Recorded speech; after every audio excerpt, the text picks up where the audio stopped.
Okay, starting rule number 4, compare yourself to who you were yesterday, not to who someone else is today. This is a very important rule. You don't want to compare yourself to anybody else walking down the street. So everybody has a different story, everyone has different circumstances, and everyone has a different life.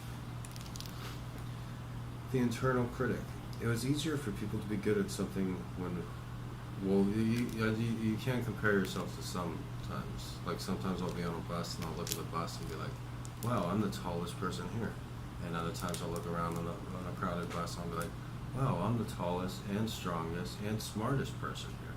And then I'll look around on a Prince elevator, wow, I'm the tallest one. Okay, enough about me. The internal critic. It was easier for people to be good at something when most of us lived in small rural communities. Someone could be homecoming queen, someone could be spelling bee champ, math whiz, or basketball star. Oh, and I do live in Hawaii, so that's one reason why I'm smarter and taller than everybody else. The internal critic. It was easier for people to be good at something when we lived in small rural communities. Someone could be homecoming queen, someone could be spelling bee champ, math whiz, or basketball star. There were only one or two mechanics and only a couple teachers. In each of their domains, these local heroes had the opportunity to enjoy the serotonin-fueled confidence of a victor. It would be that reason that people who were born in small towns are statistically overrepresented among the eminent. If you're one in a million now but originated in modern New York, there's 20 of you, and most of us now live in cities. What's more, we have become digitally connected to the entire 7 billion. Our hierarchies, our accomplishments are now dizzying vertical. No matter how good you are at something or how you rank your accomplishments, there's someone out there who makes you look incompetent.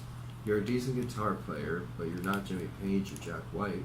You're almost certainly not even going to rock your local pub. You're a good cook, but there are many great chefs. Your mother's recipe for fish heads and rice, no matter how celebrated in the village of origin, doesn't cut it these days of grapefruit foam and Scotch tobacco ice cream. Some mafia don has a tackier yacht. Some obsessive CEO has a more complicated self-winding watch. Captain is more valuable mechanical, hardwood and steel automatic self-winding watch case. Even the most stunning Hollywood actress eventually transforms into the evil queen or eternal paranoid watch for the new Snow White. And your career is boring and pointless. Your housekeeping skills are second rate. Your taste is appalling. You're fatter than your friends and everyone dreads your parties. Who cares if you're Prime Minister of Canada when somebody else is the President of the United States? Inside us dwells a critical inner voice and spirit that knows all this. It's predisposed to make its noisy case. It condemns our mediocre efforts. It can be very difficult to quell. Worse, critics of it sort it as necessary. There is no shortage of tasteless artists, tuneless musicians, poisonous cooks, bureaucratically personality disordered middle managers, hack novelists, and tedious ideology-ridden professors. Things and people differ importantly in their qualities. Awful music torments listeners everywhere.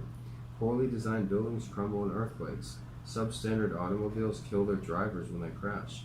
Failure is the price we pay for standards, and because mediocrity has consequences both real and harsh, standards are necessary.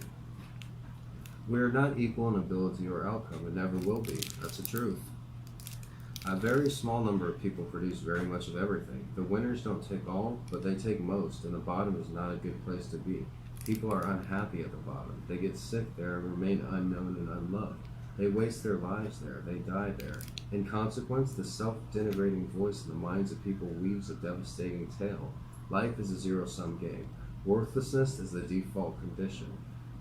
What but willful blindness could possibly shelter people from such withering criticism? It is for such reason that a whole generation of social psychologists recommend positive illusions as the only reliable route to mental health. Their credo, let a lie be your umbrella. A more dismal, pessimistic philosophy can hardly be imagined. Things are so terrible that only delusion can save you. Wow, that's harsh. Here is an alternative approach, and one that requires no illusions. If the cards are always stacked against you, perhaps the game you are playing is somehow rigged. Perhaps by you, unbeknownst to yourself, if the internal voice makes you doubt the value of your endeavors, of your life or life itself, perhaps you should stop listening. If the critical voice within says the same denigrating